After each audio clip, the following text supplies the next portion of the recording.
여러분, 저를 아는 분들도 좀 있죠? 하나도 없어요? 다 졸업하고? 예, 제가 한 2년 이 캠퍼스를 좀 떠나 있다가 다시 왔는데, 제가 우리 주일 예배에도 그런 얘기를 했지만, 감이 많이 떨어졌다고 할까? 오늘 와서 다시 보니까 옛날 생각이 났습니다. 특별히 세찬이 함께 드리는 예배는 상당히 요란하잖아. 그렇지 않아요? 그래서 오니까 좀 어떨떨한 느낌도 있고 그랬는데, 그래도 잠깐 여러분이 앞에서 찬양하고 하는 모습을 보면서 옛날 그 느낌이 많이 살아나고 그랬습니다. 저는 그동안 의과대학에 가서 교목으로 좀 봉사하다가 연구년이 주어져서 잠시 독일에 가서 옛날 제가 공부했던 곳 좀 돌아보고 또 약간 여행도 하고 그 다음에 책도 좀 구입하고 대학에 가서 주로 책을 읽는 그런 좀 답답한 시간을 이렇게 보내고 돌아왔습니다. 그러다 여기 오니까 우리나라가 너무 좋은 나라더라. 우리가 너무 잘 살고 내가 사는 곳이 이렇게 좋은 곳인데 이걸 놓고 내가 멀리 그렇게 가 있었구나 하는 생각을 했습니다. 그 유학 생활을 하던 시절에는 우리는 굉장히 낙후돼 있고 그쪽 나라의 모든 것이 너무 새롭고 좋아 보였는데 한 20년이 흐른 다음에 이번에 다시 가서 보니까 우리가 굉장히 많이 수준이 올라와 있고 많은 것들이 참 잘 갖추어진 그런 상태에 있다는 걸 새삼스럽게 알게 되었고 다시는 독일에 다시 올 필요가 없겠다 이런 생각을 하고 이번에 제가 돌아왔습니다. 사실 제가 독일 유학을 이렇게 가게 된 그 계기라고 할까요? 이런 것들이 사실 굉장히 신앙적인 의미를 갖고 저한테는 쉽게 말할 수 없는 그런 비밀처럼 제가 간직하고 있는 대목인데 어떻게 보면 오늘 제가 제목으로 잡은 내가 여기 있나이다 하는 이 제목 제가 그냥 잡은 게 아니고 저는 이 내가 여기 있습니다 하는 말을 할 때마다 가슴 깊은 곳에서부터 어떤 울림이 다시 나한테 오는 느낌이 들어요. 내가 어떤 처지에 있든지 내가 여기 있습니다 라는 고백을 내가 할 때마다 새로운 시작이 일어나는 그런 놀라운 어떤 느낌을 가졌기 때문에 사실은 이런 맥락에서 잠시 제가 유학 가던 이야기를 좀 여러분하고 나눠보려고 그래요. 자, 제가 결혼을 좀 일찍 했어요. 왜 일찍 했을까? 초등학교 동창생이었기 때문에. 같은 교회에서 만났죠?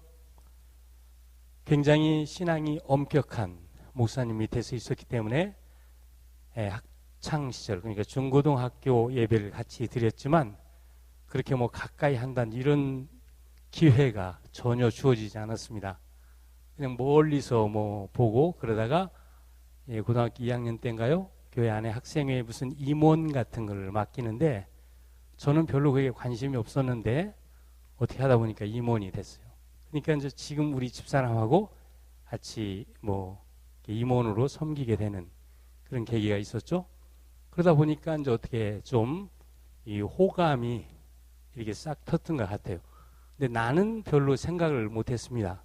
우리가 동성 동본이기 때문에 이건 굉장히 좀 어려운 관계에 빠질 수 있다는 생각을 못하고 그저 마음이 가는 대로 참 좋구나 저 사람이 그런 생각을 했는데 나중에 보니까 결혼도 할 수 없고 뭐 여러 가지가 이게 너무 복잡한 것이 법적으로 이렇게 앞에 장애물처럼 놓여 있었습니다.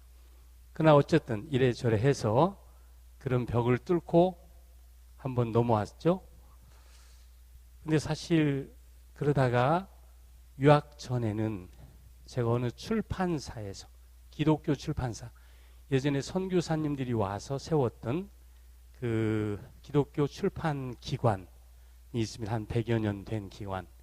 그 기관에서 신학교 교재나 혹은 우리가 읽는 경건 서적 여러 가지 신앙에 도움이 되는 그런 책들을 출판하는 그런 곳에서 일을 하게 됐는데 그때는 이제 이미 결혼을 해서 애도 있고 이런 상황.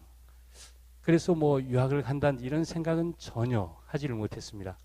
전혀 하지 못하고 오늘 어떻게 보면 모세가 처한 상황이나 거의 같아. 왕궁에서 잘 나가다가 문제가 생겨서 광야로 도망가서 40년을 광야에 살면서 고독하고 불편하고 진짜 인내의 시간, 인고의 시간을 보내는 그때 그런 어떤 마음, 그런 마음이 저한테 있었던 것 같아요. 그런데 이 출판이든 이 신학과 관련된 이 공부라고 하는 건 사실 답이 없는 공부예요. 답이 없어. 이상하죠? 다른 공부는 다 답이 있어. 여러분이 수학을 공부하면 수학은 답이 분명한 공부 아닙니까? 너무 분명해야지. 답이 없으면 안 돼, 수학은. 항상 답을 내기 위해서 문제를 푸는 거야. 그런데 이상하게 이 신학이라고 하는 공부는 답이 없습니다. 이게 해도 뭐가 뭔지를 모르겠어. 답이 안 나와. 여러분 한번 생각해 보세요. 처음에는 좀 의욕을 갖고 책도 읽고 여러 가지 노력을 많이 했는데 답이 안 나와. 머리는 복잡해지는데 그걸 버텨내는 힘이 나한테 주어지지 않는. 그러다 어느 날 제가 이렇게 굉장히 심하게 아프게 되는 그런 시간이 찾아왔습니다. 왜 아프는지도 모르겠어요. 어느 날 잠을 자는데 죽을 것 같아. 옆에서 우리 집사람이 자는데 내가 이렇게 죽어가는데도 이 사람 모르고 자는구나. 이런 생각이 들었어. 그렇게 나를 좋아한다고 어쩌고 저쩌고 하더니만 남편이 옆에서 죽는데도 모르고 저렇게 콜콜 잠을 자니 야, 나는 어떻게 해야 되지? 그런데 죽을 것 같다. 이런 생각이 가슴이 막 조여오고 이상한 증상이 몸에서 나타났습니다. 그때 제가 뭔가 이렇게 새로운 생각을 하게 됐어요. 아, 이건 뭔가 내 삶의 어떤 전환이 필요하다는 하나님이 나한테 보내는 어떤 사인, 시그널 같은 거구나. 그러니까 다니던 직장을 빨리 그만 정리하고 뭔가 새 일을 찾아야 된다 하는 생각을 하게 됐어요. 직장을 그만둔다는 거 쉽지 않죠? 제가 다니던 직장이 상당히 나쁘지 않은 직장이었습니다. 굉장히 좀 하이 클래스의 지식인들이 함께 근무를 하는 그런 직장이었기 때문에 그걸 그만둔다는 게 쉽지 않았는데 어쨌든 그 일이 있고 난 뒤로 이제 이 직장을 어떻게 떠날 건가를 가지고 고민하던 시절, 그 시절이에요.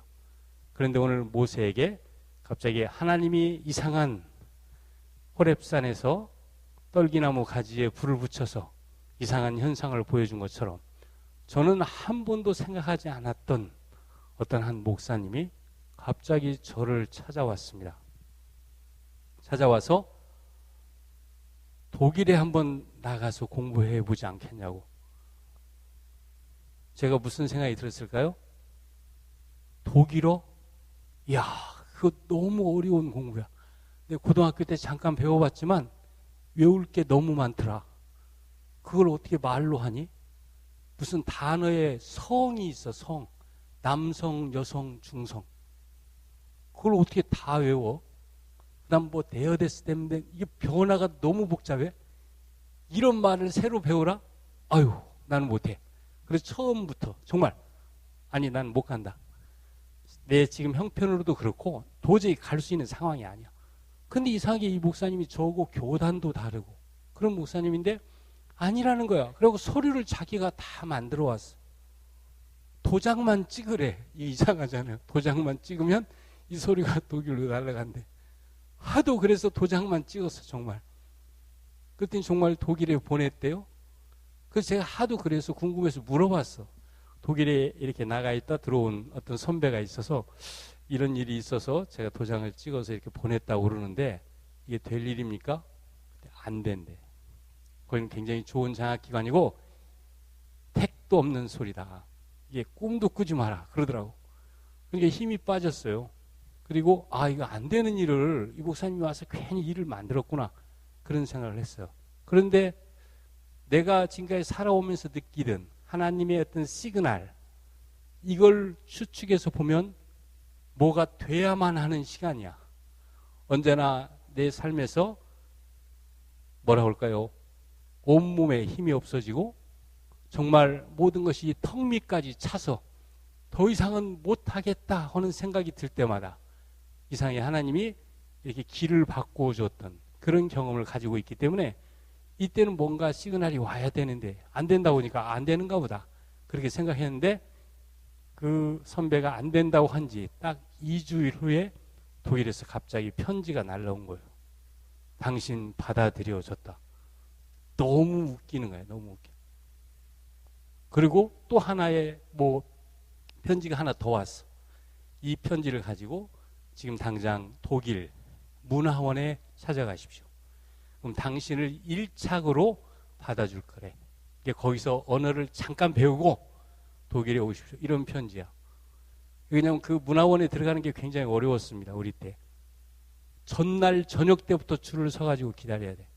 근데 50명인가를 뽑는데 몇백 명씩 오죠? 갈 수가 없어. 그걸 들어갈 수가. 그런데 그 편지를 갖고 갔더니 정말 저를 1착으로 받아줘서 제가 그때 잠깐 언어를 배우고 독일에 이렇게 날아갔던 기억이 있습니다. 그런데 제가 오늘 이 말씀을 이렇게 드리는 건 독일에 가서 물론 공부가 쉽지 않았겠죠? 여러 가지 어려움이 많이 있고 적응하는 과정, 그냥 내가 말로만 듣던 그런 유학생활, 낭만적인 어떤 생활 이런 게 전혀 없었습니다. 죽을 것 같은 시간이 시작된 거예요. 이건 내가 살아오면서 이렇게 힘든 것도 있구나. 누가 나를 억압하는 것도 아니야. 혼자 내버려 두어. 잠을 잘 수가 없어요. 잠이 오지를 않아. 저녁이 오는 게 무서워. 잠을 잘 수가 없기 때문에. 그러니까 그렇게 힘든 시간이 막 이렇게 계속 이어지던 시절. 그때마다 내가 나도 모르게 되뇌었던 말. 그게 뭔지 아세요? 주님, 내가 여기에 지금 서 있습니다. 이 말이어서 내가 지금 여기에 서 있습니다. 나도 몰라 왜 내가 그 말을 했는지. 나중에 모세 얘기를 다시 읽으면서 저는 이 말이 얼마나 중요한 말인가를 깨달았어요. 자, 우리가 새 학기가 되었죠? 새 마음을 갖고 싶어. 내가 하는 일에 뭔가 열매가 가득한 그런 일을 좀 하고 싶어. 그런데 이게 쉽지가 않아요. 마음이 모아지지가 않아. 여러분 그렇지 않습니까? 내일부터는 내가 뭔가 해봐야지. 잘 안 돼. 왜? 마음이 자꾸 흐트러져. 이게 보통 어려운 일이 아닙니다. 그런데 바로 이런 상황, 이럴 때 어떻게 해야 될까? 내가 하고 있는 일에 하늘의 의미를 담아야 돼. 그것이 뭔 일인지 모르지만 그것이 공부든 그게 뭐든 간에 그 안에 하늘의 의미를 담을 수 있다고 한다면 그때는 내가 하는 게 아니야. 내가 끌려가듯이 가는 거야. 그렇죠? 그런데 하늘의 의미를 담기 위해서 우리가 필요한 고백이 하나 있어. 그게 뭡니까? 주님, 내가 여기에 서 있습니다. 라고 하는 모세가 외쳤던 저 고백. 저 고백이 우리에게 주어질 때 그때 뭔가 내 일, 내 삶에 하늘의 의미가 담기는 그런 걸 저는 개인적으로 이렇게 경험할 수가 있었다. 그런 얘기입니다. 오늘 모세의 얘기는 바로 이것을 잘 보여주죠. 왕궁에서 40년 잘 나가는 삶을 살았습니다. 어떤 사람의 이야기에 하면 뭔가가 있는 삶, 썸씽이래. 그런데 자기 동족이 고난당하는 걸 보고 그걸 통제하는 사람을 이렇게 때려서 죽게 만든 다음에 광야로 도망갔죠. 광야에서 40년을 시간을 보낸 거예요. 40년. 어떤 사람은 그 시간을 nothing이라고 그랬어. 아무것도 없는 시간. 어떻게 보면 정말 그런 삶에서 무엇이 생산되고 무엇이 만들어진다는 거 꿈꿀 수 없었던 시간. 그런데 놀랍게 어느 날 하나님이 그를 찾아오는 경험을 한 거죠. 그게 오늘 본문 말씀입니다. 그러면서 하나님이 모세를 부른 거예요. 모세야 어디 있니? 그때 모세가 한 말입니다. 주여 내가 여기 있나이다. 어떻게 보면 우리말로는 그 의미가 잘 드러나지 않아요. 제대로 한다면 Here I stand. 내가 여기에 서 있습니다. 그런 말이야. 여러분이 공부를 하다 지칠 때도 있고 우리 삶에 여러 가지 어려움이 있을 때 있습니다. 그러나 그걸 피하면 안 돼. 그냥 그때 주님 내가 여기에 서 있습니다. 라는 고백을 우리가 하나님께 드릴 때 우리 안에 둘러싼 모든 일들 속에 새로운 하늘의 의미가 담기는 걸 경험하는데 오늘 모세가 바로 그런 경험을 했다. 그런 얘기예요. 그랬더니 하나님이 놀라운 얘기를 한 거죠. 신을 벗어라. 네가 선 곳은 거룩한 곳이다. 이런 얘기예요. 네가 선 곳은 거룩한 곳이다. 무슨 얘기일까요? 뭐 호렙산이 갑자기 거룩한 산이 된 거야? 그런 얘기가 아니에요. 그 고백이 주어지자마자 하나님이 그 고백 위에 거룩함이라는 놀라운 축복으로 모세에게 응답하신 거죠. 이곳은 지금부터 거룩한 곳이 돼. 다른 말로 하면 하늘의 거룩한 의미가 담긴 그런 귀한 땅이 바로 네가 서 있는 곳이 된다. 혹은 네가 지금 걸어가는 그 발걸음 모든 것 속에 하나님의 거룩한 역사가 시작될 거다 하는 의미가 바로 이 모세의 이야기 속에서 담겼다. 그런 얘기입니다. 그런데 내가 여기 있습니다. 내가 여기 서 있습니다. 잘 되지 않는 고백입니다. 쉽지 않은 고백이에요. 어떤 사람이 할 수 있을까요? 여전히 인생의 어떤 여러 가지를 놓고 마음이 찢겨서 이렇게 할까 저렇게 할까 요동하고 있는 사람 이 고백할 수 없습니다. 그렇죠? 잘 생각해 보세요. 적어도 이 고백을 하려면 이제는 모든 걸 포기했든지 혹은 내가 뭔가 하나의 마음으로 내 온 의지를 동요맸든지 둘 중에 하나를 했을 때 비로소 내가 할 수 있는 고백, 혹은 이 세상의 모든 삶에서 완전히 실패하고 더 이상 내가 잡을 끈이 없다라고 생각했을 때, 그래서 절망적인 마음으로 주님 내가 여기 있습니다 할 때 비로소 우리가 드릴 수 있는 고백, 그게 바로 내가 여기 있나이다 라고 하는 고백입니다. 그런데 바로 이 고백을 하나님이 받으시고 거룩한 역사로 뒤바꿔 놓는 놀라운 그런 경험을 우리에게 선사한다 그런 얘기예요. 그래서 이런 것을 가리켜서 우리 일에 하늘의 뜻을 담는 그것을 소명이라는 말로 표현한 거죠. 우리가 정말 우리가 하고 있는 공부든 일이든 뭐든 간에 그 안에 바로 이 소명의 의미를 담을 수 있다고 한다면 여러분이 싫거나 좋거나 저는 언젠가 여러분의 그 일이 끝나는 날이 오고 그때 어떤 열매를 거두는 놀라운 축복을 받는다고 생각합니다. 많은 사람은 안 된다고 그래. 저도 그랬어요. 독일에서 공부하는 시간도, 독일에 장학금을 얻기 위해서 애쓰던 시간도 다 안 된다고 그랬어. 아니, 바로 안 된다고 하는 거기에 하나님은 걱정하지 마. 이제부터는 거룩한 역사가 시작되는 거야 하는 놀라운 어떤 체험을 저에게 주셨던 것입니다. 자, 이번 학기에 어떻게 해야 될까요? 여러분이 어떤 상황에 있습니까? 우리 모두가 다 처한 상황이 다르다고 생각합니다. 우리는 여러분의 처한 모든 상황을 다 알 수 없어요. 친구에게 아무리 얘기해도 친구가 그것을 다 이해할 수가 없습니다. 이때 우리가 할 수 있는 거 뭐죠? 하나님 앞에서 주님, 내가 여기에 서 있습니다. 내 상태가 지금 이런 상태에 있습니다 하는 고백을 드릴 수 있다고 한다면 이번 학기 여러분의 학업의 그 과정이 새로운 출발, 하나님과 함께하는 귀한 출발이 되리라고 믿습니다. 여러분 이번 학기 정말 우리 함께 이런 고백을 우리 가슴에 품고 새 학기를 시작하는 그런 일이 일어났으면 좋겠습니다. 자, 함께 잠시 기도하겠습니다.